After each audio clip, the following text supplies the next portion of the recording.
റസൂലുള്ളാഹി സ്വല്ലല്ലാഹു അലൈഹി വസല്ലമ തങ്ങൾ പറഞ്ഞു, ഇദ്ഖിറു ലിബുയൂതികും നസീബൻ മിനൽ ഖുർആൻ.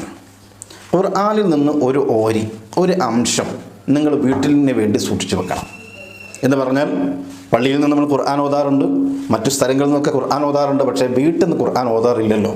അപ്പോൾ വീട്ടിൽ നിന്ന് ഓതാൻ കുറച്ച് ഭാഗം നിങ്ങൾ മാറ്റിവെക്കണം എന്ന് പറഞ്ഞാൽ, വീട്ടിൽ നിന്ന് അല്പമെങ്കിലും ഖുർആൻ നിങ്ങൾ ഓതുക.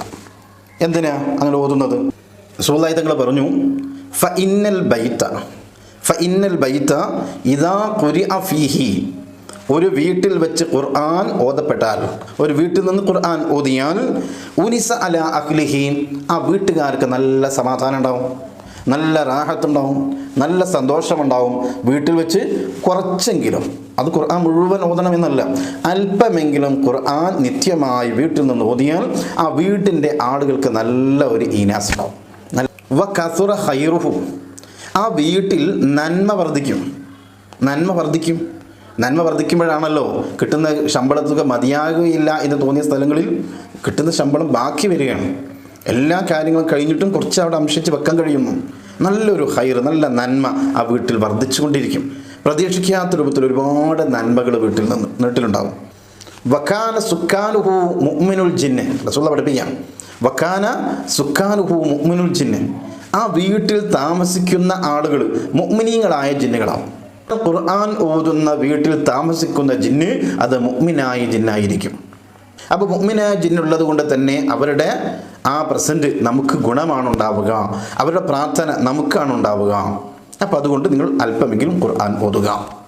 വീണ്ടും റസൂലുള്ളാഹി തങ്ങൾ പഠിപ്പിച്ചു, വ ഇദാ ലം യുഖറഉ ഫീഹി, വീട്ടിൽ വെച്ച് ഖുർആൻ ഓതുന്നില്ലെങ്കിൽ, ഖുർആൻ ഓതിയിട്ടില്ലെങ്കിൽ, ഔ ഹഷ അലാ അഹ്ലിഹി, ആ വീട്ടുകാർക്ക് പ്രയാസങ്ങൾ, വിഷമങ്ങൾ, ദാരിദ്ര്യങ്ങൾ, അവിടെ പരസ്പരം ഐക്യമില്ലായ്മ, ഇങ്ങനെ തുടങ്ങിയ ധാരാളം പ്രശ്നങ്ങൾ അവിടെ ഉണ്ടാകും. വ ഖല്ല ഖൈറുഹു, നന്മ കുറഞ്ഞു പോകും. അവിടെ നേരത്തെ നന്മ വ കസറ ഖൈറുഹു എന്നാണ് പഠിപ്പിച്ചത്, ഇവിടെ വ ഖല്ല ഖൈറുഹു, നന്മ കുറഞ്ഞു പോകും. നന്മ ഉണ്ടാവില്ല വീട്ടിൽ, എപ്പോഴും തിന്മകളാണ് വർദ്ധിക്കുക, നന്മ കുറഞ്ഞു പോകും.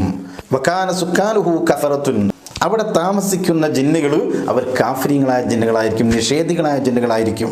അവർ സത്യത്തിൻ്റെ ആളുകളല്ല, അവർ നിഷേധികളാണ്, പിശാചുക്കളാണ്. അപ്പോൾ പിശാചിൻ്റെ ഒരു കൂട്ടമായിരിക്കും നമ്മുടെ വീട്ടിലുണ്ടാവുക. ആ പിശാച് ഉള്ളത് കൊണ്ട് തന്നെ നന്മ കുറയുകയും ആ വീട്ടിൽ ദോഷങ്ങളുണ്ടാവുകയും എല്ലാ നിലക്കും പ്രയാസങ്ങളുണ്ടാവുകയും ചെയ്യും എന്ന് റസൂലുള്ളാഹി തങ്ങൾ പഠിപ്പിച്ചു. അപ്പോൾ എന്ത് നാം ചെയ്യണം? വീട്ടിൻ്റെ ദോഷം മാറാൻ നാം ചെയ്യേണ്ടത് ദിവസം അല്പമെങ്കിലും ഖുർആൻ ഓതുക.